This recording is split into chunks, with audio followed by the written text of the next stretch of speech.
तो आज जो है आप सभी बच्चों के लिए इम्पोर्टेंट अपडेट लेके आए हैं regarding Maharashtra CET entrance test related, MST CET जो आपका एग्जाम हुआ था उसके रिलेटेड, उसके काउंसलिंग से रिलेटेड। ठीक है, तो इस अपडेट को स्टार्टिंग से लेकर के लास्ट तक देखना। ठीक है, आप लोगों का जैसा कि जो प्रोविजनल रैंक है वो आपका रिलीज हो चुका है। ठीक है, अब जो है आगे की बात हमें करनी है कि इस रैंक के बाद एक्चुअली हमारा जो गड़बड़ जो कुछ भी चीज गड़बड़ हुआ है तो उसको अप्लाई कैसे करें, ग्रेवियंसेस को कैसे अप्लाई करें। ठीक है, जो ओरिजिनल रैंक है और प्रोविजनल रैंक में है, ये दोनों में डिफरेंसेस क्या है, उस चीज पे हम लोग इस वीडियो को करने वाले हैं। ठीक है, तो इस वीडियो को स्टार्टिंग से लेकर के लास्ट तक जरूर देखना। तो यहाँ पर सबसे पहले हम लोग देख लेंगे। ठीक है, आ जाते हैं इसके ऑफिशियल वेबसाइट पे। ठीक है, तो अगर ऑफिशियल वेबसाइट आप लोग देख रहे होगे तो यहाँ पर देखो एक चीज दिख रहा है। ठीक है, मैं थोड़ा सा जूम कर दे रहा हूँ। ठीक है, यहाँ पर देखो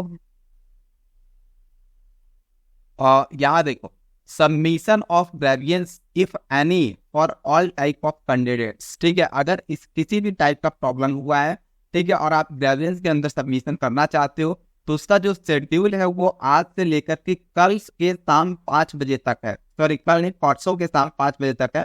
मतलब 4 अगस्त से लेकर के 6 अगस्त लास्ट 5 PM तक आप उसको अप्लाई कर सकते हो। ठीक है, देखो कैंडिडेट, देखो सबसे पहला पॉइंट लिखा हुआ है candidate shell reach a grievance about the correction required in the data displayed in the provisional merit list through his or login। ठीक है, सबसे पहली बात आपको जो प्रोविजनल जो आपका रिलीज हुआ है, ठीक है, प्रोविजनल जो रैंक कार्ड आपका रिलीज हुआ है उसको जाकर के आपको देख लेना है। ठीक है, उसके अंदर सारा डेटा आप देख लेना है कि आपका जो कैटेगरी वगैरह है वो सब क्या दिखा रहा है वहां पर। ठीक है, EWS OBC, ठीक है, और आपका जो भी है वो क्या चीजें दिखा रहा है। ठीक है, अगर पूरा एकदम डिटेल में, ठीक है, स्टेप बाय स्टेप सब सारे अपने डिटेल्स को चेक कर लेना। अगर सारा डिटेल सही रहता है देन आपको अप्लाई करने की कोई जरूरत नहीं है।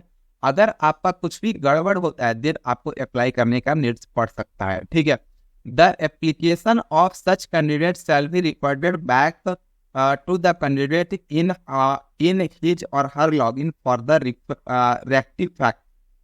रेक्टिफिकेशन। ठीक है, candidate shall upload the request document for the substantiated to claim any correction. जैसे भाई जब मान लो आपका कोई कैटेगरी अगर गड़बड़ दिया हुआ है, ठीक है, आप उस कैटेगरी को सही करवाना चाहते हो देन वहां पर साथ में आपको प्रूफ के तौर पे आपका जो रिक्वायर्ड डॉक्यूमेंट होगा उसको भी क्या करना होगा, अपलोड करना होगा। ठीक है, जैसे मान लो आपका 12th का मार्क्स भी वहां पर गड़बड़ दिया हुआ है, देन आपको 12th का मार्क्स को अगर सही करवाना है देन आपको अपना मार्कशीट भी अपलोड करना पड़ेगा। ठीक है, तो इस तरीके से सारा रिक्वायर्ड जो भी डॉक्यूमेंट्स है उसको अपलोड करना होगा। The status of acceptance and rejection grievance raised by the candidates shall be available in the candidates login along with a latest receipt come acknowledgement। ठीक है, those candidates who selected the physical scrutiny mode shall visit FC for the resolving the grievances। अगर भाई तब ये आपके जो भी चीजें आपने करेक्शन के लिए डाला, अगर उस चीज के लिए अगर जरूरत पड़ा कि फिजिकल स्क्रूटनी होना चाहिए, ठीक है, फिजिकल स्क्रूटनी मोड के थ्रू आपका जो है वेरिफिकेशन होना चाहिए, देन आपको क्या करना पड़ेगा, विजिट करना पड़ेगा FC। ठीक है, visit FC for resolving the grievances. ठीक है, नेक्स्ट चीज ये है कि देखो बहुत सारे बच्चों के मन में डाउट आता है, ठीक है, कि अभी तो उनका रैंक आया है, वो एक्चुअली जो रैंक है वो जो रियल रैंक आएगा वो रियल रैंक क्या होगा, प्रोविजनल रैंक के तौर पे रियल रैंक क्या होगा। देखो तो कई सारे बच्चे जैसे जो भी बच्चे अप्लाई किए हैं, ठीक है, तो देखो प्रोविजनल रैंक और रियल रैंक में ना ज्यादा अंतर नहीं होता है। ठीक है, प्रोविजनल रैंक में और रियल रैंक में ज्यादा अंतर नहीं होता है। ठीक है, provisional rank versus real rank.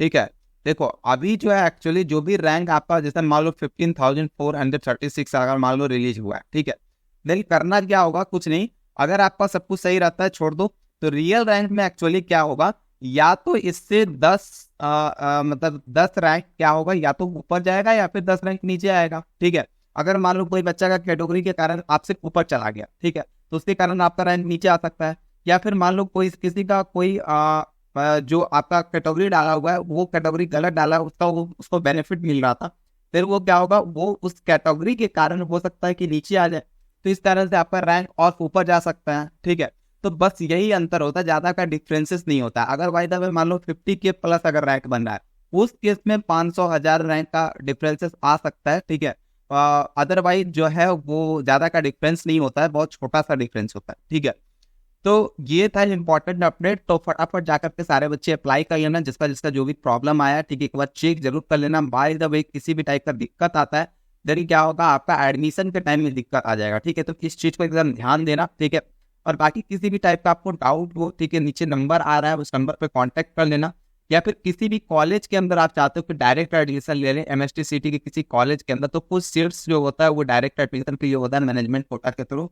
तो आप मैनेजमेंट कोटा के थ्रू उस कॉलेज के अंदर जाना चाहते हो किसी पार्टिकुलर कॉलेज के अंदर, देन कमेंट बॉक्स में जरूर लिखना। ठीक है, और चैनल को सब्सक्राइब करके जरूर रख लेना, क्योंकि टॉप 10 जो प्राइवेट कॉलेज है MST सिटी के अंदर उसका जो डिटेल रिव्यू है वो बहुत जल्द इस चैनल पे आपको देखने को मिल जाएगा। तो चैनल को फटाफट सब्सक्राइब करके रख लो। ठीक है, और MST से रिलेटेड जितना भी अपडेट होगा वो आपको इस चैनल पे मिलेगा। हो सकता है 10 मिनट 15 मिनट लेट हो सकता है, आधा घंटा 1 घंटा लेट हो सकता है, लेकिन टाइम टू टाइम जो है वो अपडेट आपको मिलते रहेंगे। चलिए बच्चों, मिलते हैं नेक्स्ट वीडियो में, तब तक के लिए bye bye and take care. पढ़ते रहो, मुस्कुराते रहो एंड मचाते रहो। Bye bye.